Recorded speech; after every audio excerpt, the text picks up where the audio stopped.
Arafat Rahman cocoa এমন এক সময়ে মৃত্যুবরণ করেছেন, এটি স্বাভাবিক মৃত্যু নয়, এটি ষড়যন্ত্রমূলকভাবে আরাফাত রহমান কোকোকে মৃত্যুর দিকে ঠেলে দিয়েছিল। বন্দি মায়ের কোলের উপর সন্তানের লাশ। মহান স্বাধীনতার ঘোষক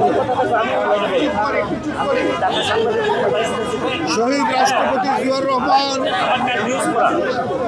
এবং হরণকৃত গণতন্ত্র যিনি বারবার পুনরুদ্ধার করেছেন, আমাদের প্রিয় নেত্রী বিএনপির চেয়ারপারসন দেশনেত্রী বেগম খালেদা জিয়ার কনিষ্ঠ পুত্র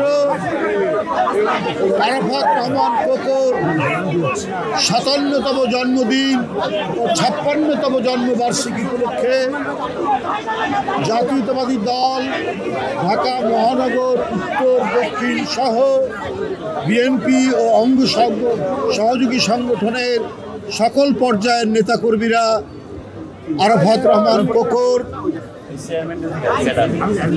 আত্মার প্রতি শ্রদ্ধা জানিয়ে তার মাগফিরাত কামনায় তার কবরে পুষ্পস্তবক অর্পণ এবং ফাতিহা পাঠ করেছে। বন্ধুরা, আরাফাত রহমান কোকো এমন এক সময়ে মৃত্যুবরণ করেছেন, এটি স্বাভাবিক মৃত্যু নয়, এটি ষড়যন্ত্রমূলকভাবে আরাফাত রহমান কোকোকে মৃত্যুর দিকে ঠেলে দিয়েছিল আওয়ামী ফ্যাসিবাদের দুঃশাসনের যে আমরা ভয়ঙ্কর ক্রান্তিকাল দেখেছি। সেই সময় শেখ হাসিনার বিভৎস পৈশাচিকতার শিকার আরাফাত রহমান কোকো। সে না পেয়েছে সুচিকিৎসা, না পেয়েছে পরিবারের সান্নিধ্য, দেশনেত্রীকে বালির ট্রাক দিয়ে অবরুদ্ধ করে দেশের স্বাভাবিক বিরোধী দলীয় রাজনীতির গতিপথকে রুদ্ধ করে শেখ হাসিনা ফ্যাসিজম নাৎসিজমের যে বিষাক্ত থাবা বিস্তার করেছিলেন, তারই সেই থাবায় আরাফাত রহমান কোকো পৃথিবী থেকে চিরদিনের জন্য চলে গিয়েছেন। সাংবাদিক বন্ধুরা,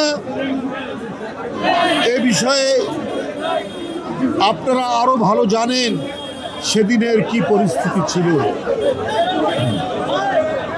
2015 সালের 24শে জানুয়ারি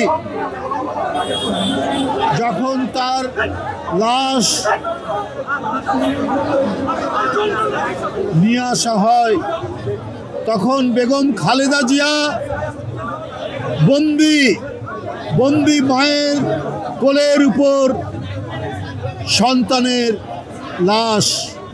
এই বেদনা, এই দুঃখ, এই শোক, এটা ভোলার নয়।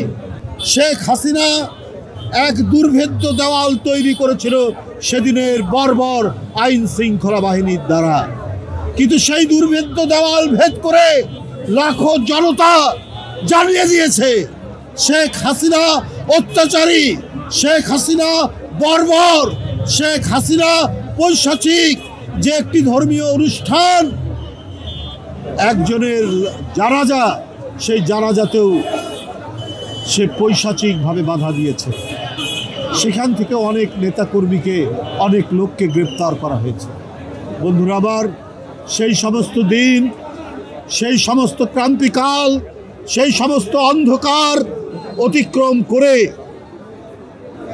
15 বছর 16 বছরের এক বিভৎস অরাজকতার মধ্যে দিয়ে, অনেকের জীবন উৎসর্গের মধ্যে দিয়ে, অনেকের শারীরিক নির্যাতন এবং চিরদিনের জন্য হারিয়ে যাওয়ার সকল ভয়াবহ স্মৃতিকে ধারণ করেই 5ই আগস্টে ফ্যাসিবাদের পতন হয় এবং দেশ ছেড়ে পালিয়ে যায়।